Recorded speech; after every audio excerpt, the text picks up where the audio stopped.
He is believed to be the first student to be expelled from the U accused of using AI to cheat. Too much propaganda, spiritual pollution. Too many problems, not enough solutions. So many billionaires that make no contributions. Gotta create fun and maintain our institution. All right, listen up, y'all. Greetings, everybody. This is another episode of All Things Education Official. I am your host and educator, DrAbdullah, giving you educational news from a foundational Black American man's perspective. If you like what you're seeing, you like what you're hearing, please subscribe, comment, like, and share. Subscribe, comment, like, and share. Follow me on my social media handles at Facebook, Instagram, TikTok, Rumble, LinkedIn, and X. And if you like the content, you like what I'm putting out, you like what I'm putting in the algorithm, please go to the About section and buy me a cup of coffee. It will be greatly appreciated. Well, today, and I don't like to smile at other people's misfortunes, but I would like to say today we're going to talk about how one of the model minorities at the University of Minnesota has been expelled and is the first to ever be expelled from that university for cheating with AI. Our U of M grad student Haan Yang was on a trip in Morocco, remotely working on his second PhD. The final step before writing his thesis, passing a preliminary exam. He had 8 hours to answer 3 essay questions. The test said he could use notes, reports, and books from class, but explicitly said no artificial intelligence. What did you think? Do you think you did well? I think I did perfect. I was very happy. Weeks later, he'd get an email telling him he failed, accused by the grading professors of using an AI program like ChatGPT. The university held a student conduct review hearing, a small trial of sorts. Well, I will say this. I don't focus on other groups on this channel. I am solely concerned with the advancement and empowerment of the foundational Black American community. But I do find this to be extremely interesting, to say the least, because it was the members of the Asian community that pushed so diligently to end affirmative action, because many of them were under the impression that foundational Black Americans were edging them out of positions, particularly in Ivy League schools, due to affirmative action.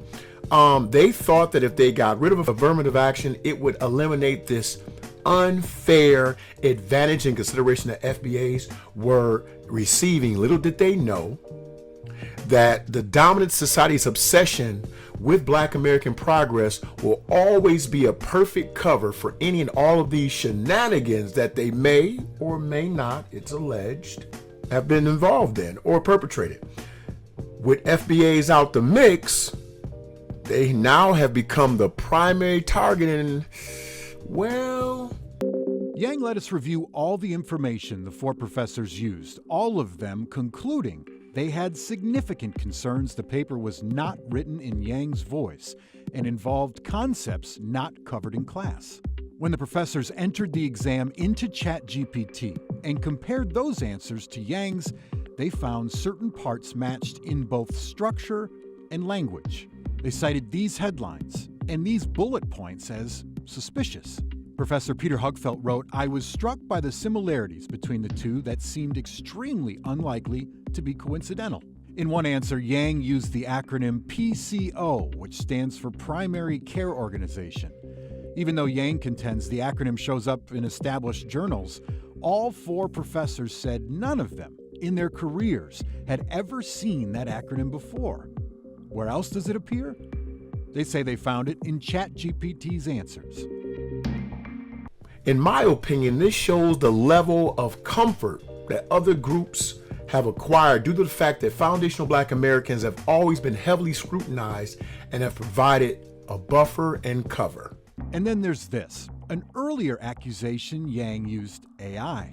On a homework assignment he turned in, Professor Susan Mason says one paragraph ended with a note to self that read, quote, "Rewrite it, make it more casual, like a foreign student write, but no AI."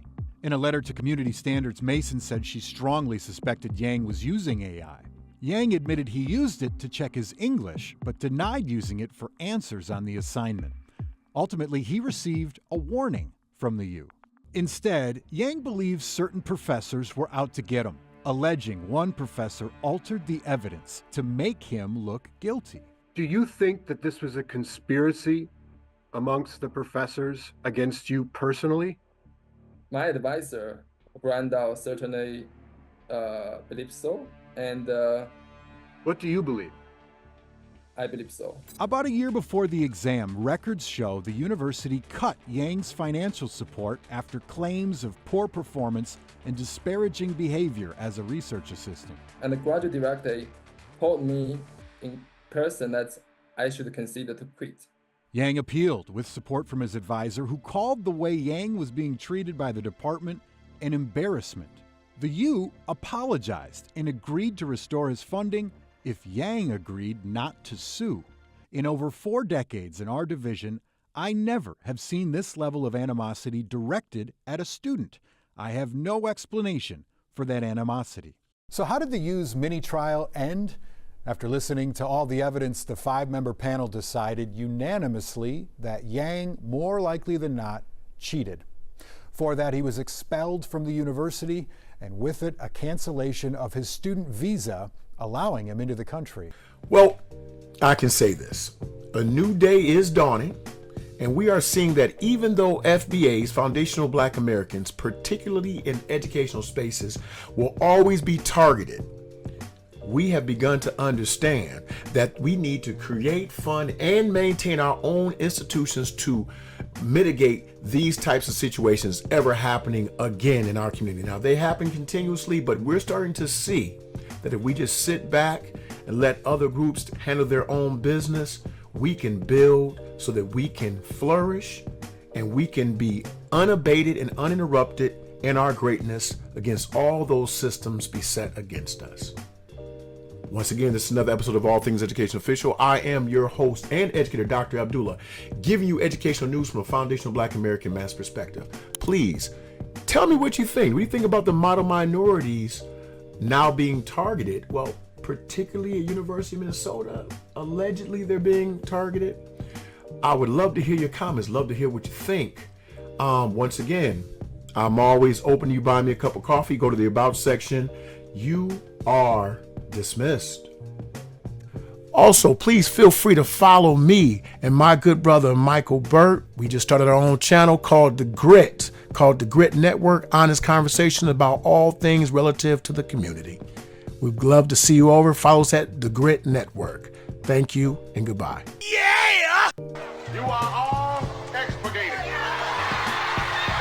are dismissed. Too much propaganda, spiritual pollution. Too many problems, not enough solutions. So many billionaires that make no contributions. Gotta create, fund, and maintain our institutions. Word to the masses, our government is backwards. Only thing I've learned is what a barrel and a crab is. Deploying all these tactics to keep us all distracted. Scrolling on our gadgets and we scroll right past it. While we caught up in the fashion, they sitting back laughing. This education we're lacking, all the laws they be passing. Peep the curriculum, you see they're subtracting the necessary work. These kids mentally absent, turned out full plastic.